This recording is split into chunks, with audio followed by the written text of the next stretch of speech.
thing that I look at are customer reviews.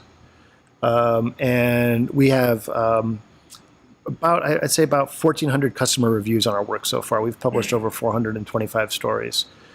And the thing about it that's awesome is the quality of the reviews.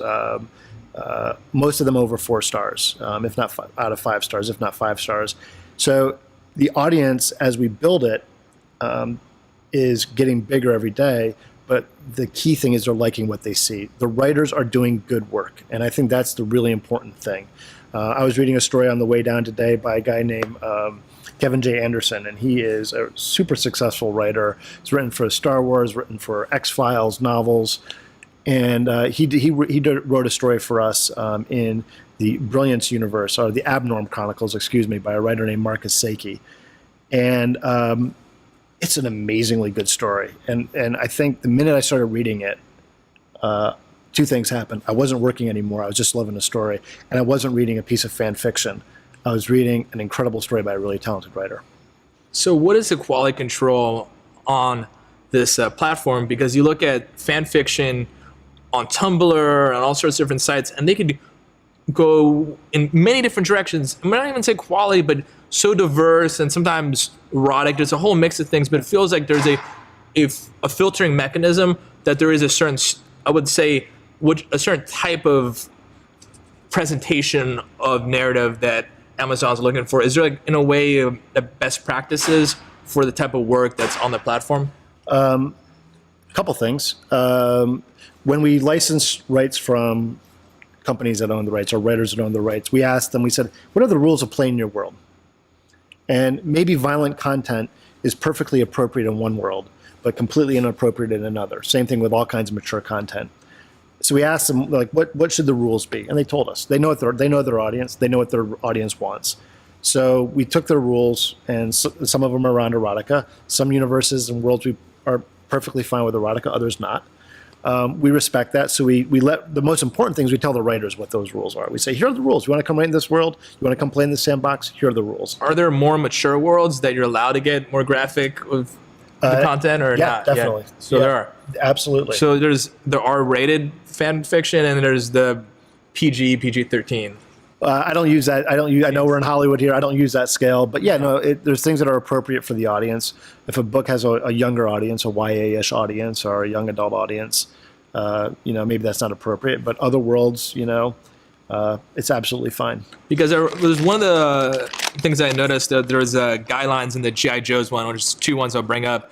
It said, the character Snake Eyes shall never be depicted or described as a fan of the New York Yankees. Okay. And then the second one was from Veronica Mars. Your work may not include any of the Veronica Mars series characters in the years after Veronica Mars is in college. Yeah. What goes into these guidelines? Like, what's this creative back and forth with the rights holders like? We talked to them about their guidelines. We love their guidelines. And Snake Eyes from the G.I. Joe world, Hasbro, which is the licensor in this instance, is a Rhode Island-based company. And Snake Eyes cannot be a Yankees fan. I'm a Yankees fan, but I'm on the other side of the Connecticut River. Snake Eyes, not so much. So he's not allowed to be a Yankees fan. And the Veronica Mars, the license that we acquired from Warner Brothers for that was specifically for the TV show years, which cover Veronica Mars in high school and college. There's a lot of creativity going on around after Rob's writing some new novels. There was the movie. Our license focuses on the TV shows. So you provide various sandboxes for story worlds. Yep. And we want people to contribute to them. And the cool thing is that writers are able to contribute based on what each other write. So if you were to write a story in a world and introduce some cool character or new plot line that I thought was awesome, and I read it, I could come in and I could be like, oh man, I'm gonna build on Peter's idea. And I'm gonna take that character further. So that is where you sort of get into your earlier point about some open source ideas of stories building on top of each other. So there's a teamwork. So there's a teamwork going on. Yep, we've facilitated it to happen, and it's beginning to happen, and I think we'll see more and more as we go. What's your favorite example of a bunch of writers getting together and building something out collaboratively? Most of the writers that we have right now, I think, are responding individually. But I think one of the things that we've seen, and I've talked about it a few times here, but is Hugh has a really close relationship with the writers who are in his world, and he's really responding to their work and helping promote it and talk about it with them, with the writers. And just today I was coming down on and just checking on Facebook, and the writer Blake Crouch, we have a world of his called Wayward, and that's about to be a show on Fox.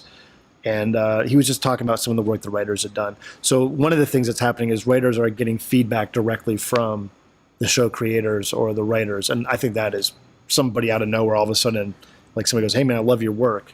And it's a person who started it all. That's pretty cool. So you have like a TV show creator, and instead of the writing room, which is very typical to industry, you could have a writing room of 1,000 people. Yeah, exactly. And I think there's a lot of, again, it's early days for what we do, but I could see worlds where we launch a world that's built on ideas and almost like a showrunner model where there's a story arc. That could be something we do in the future.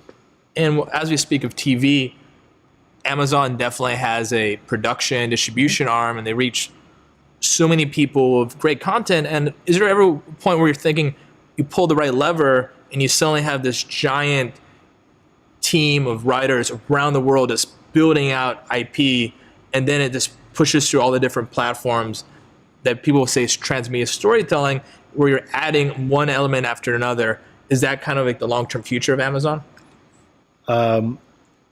I would love to see that happen. I think it could be really cool. If we're speaking of hypotheticals, what would you see in that future? What would this future look like? Where, in a sense, this writing angle is, would you look at a film studio as you see the development executives, where they get the material, they develop it, but here it's a self-organizing system in a sense, because you have all these writers creating and building out. So it's almost like if you had Marvel, instead of just having the base canon that they've created, but this constantly evolving building thing that doesn't have the same level of gatekeepers.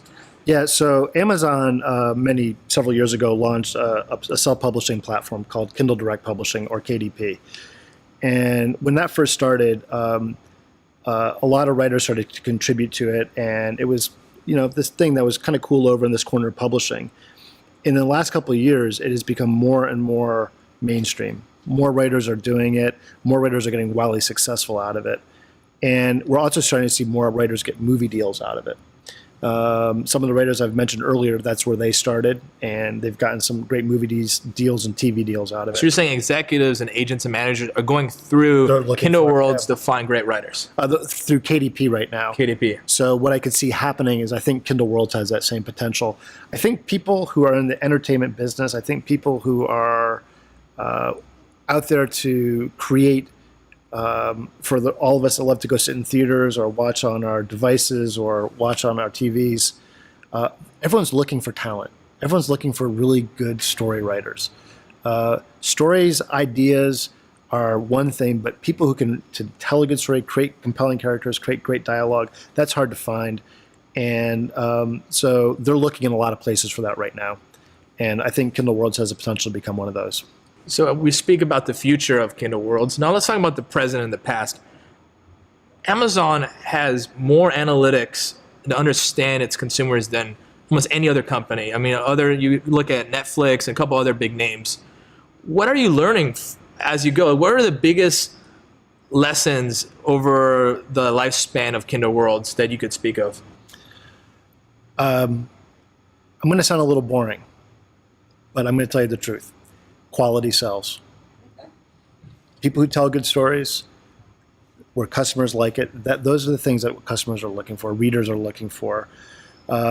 Something comes up and it's not. We've published over 400 stories in 8 months, and we give writers a lot of access just to come on and get their stuff up there.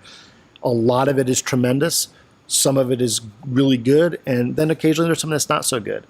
And just like any other form of entertainment, people gravitate towards the better stuff. Now we say better, but when you look at fan fiction, it covers very specific areas sometimes. Niches, they change genders of characters, races, orientation. Is there ever a time where you go, we have the long tail effect, where this really is great for this demographic, it's ranked to that demographic, and then this is the same story and it's written in a different way. So you're able to cover a larger market because of the ability to shift perspectives with this type of fan fiction. I think that writers who are, I think one of the things writers love to do is take characters and do gender bending or put them into different circumstances that are kind of outside of what the original writers have done. And I think that is, in many instances, a very vibrant niche market. I think people who are genuinely fans of the work itself are more interested in seeing their characters as they sort of imagine them themselves. So something's more cathartic and more expressive for themselves. On the other end, there's the fan fiction that's more geared to an actual market. They're writing it for an audience, and they could build a business out of being a professional author versus something that they do for themselves.